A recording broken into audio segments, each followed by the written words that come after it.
This is the human side of the story.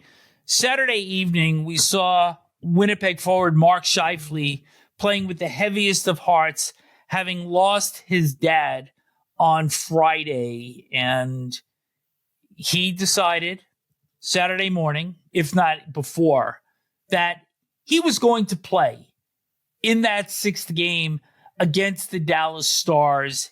He spoke with his mom, decided to go ahead and play, had an impact on the game, clearly scoring a goal, having some other chances. Unfortunately, he was in the penalty box when the series deciding goal by Thomas Harley went in.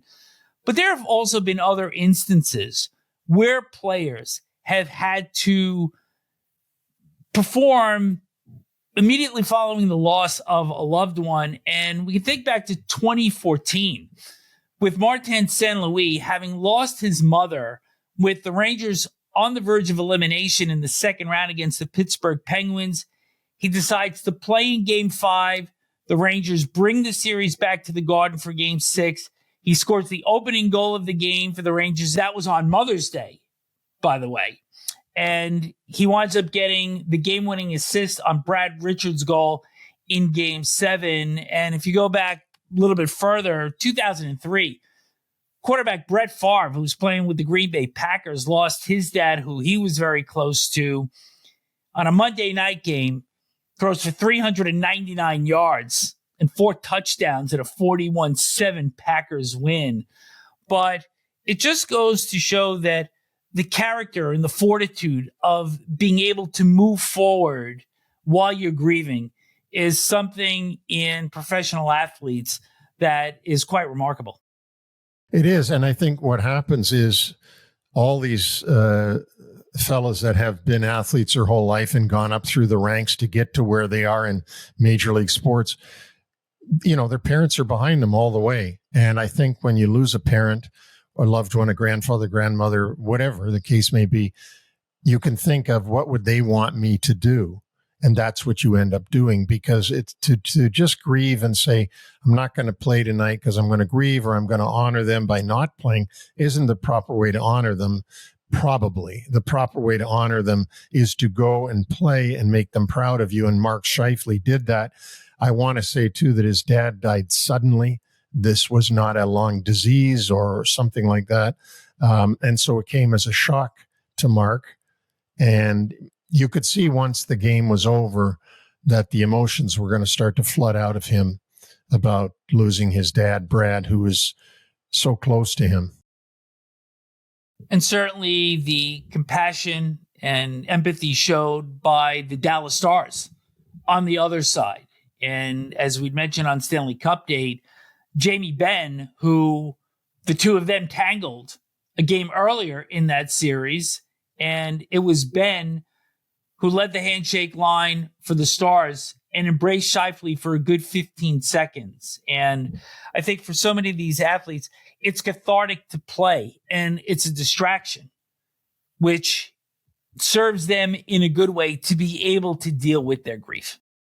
Right. And, you know, when grief comes your way, and it comes to everybody at some point, and maybe multiple points, when you can do exercise, just exercise will help you, because your mind can't go there while you're, you know, huffing and puffing and trying to do whatever you do for exercise. So imagine playing in a National Hockey League playoff game and the amount of energy you've got to use. Your mind doesn't have space. You're trying to take it moment by moment in a game, and that's why you escape from it for a while. But when the game is over, as I just finished saying, it all comes back into your head, and that's when the grief it comes in heavy duty. And you as a general manager, you're almost a father figure to your athletes and your staff. And certainly you have been no stranger with having to be compassionate and be there in times of need for athletes. Yeah, well, actually, it's interesting because we had Ty Domi when he was just a rookie, and he had played a great game at Madison Square Garden for us. Roger Nielsen was the coach, and Ty was one of the stars of the game. He came off the ice, and it was Roger's task to have to tell Ty that his father had died when he came off the ice after the game. And I actually got the game puck from the game and flew to Windsor, Ontario, and was attended the funeral and gave Ty the puck to put with his dad. I think he did end up putting it in his coffin. And so that was one instance. I had another instance happen with the Rangers where our trainer, equipment manager, Joe Murphy, he lost his son in a car accident on the West Coast, Joe Jr. And Colin Campbell was the head coach at the time. He was the one that had to tell Joe Murphy that his son had been killed. Now, I mean, how horrible and awful is that to have to deliver that news? But you got to do it, and you got to get through it.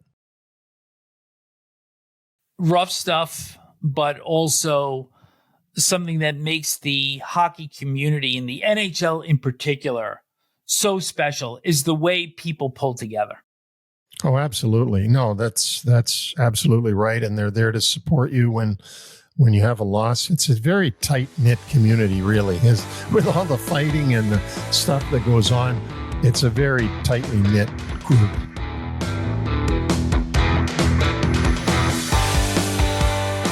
Thanks for joining us on the NHL Wraparound podcast. Don't forget to subscribe to stay up to date on all the NHL action.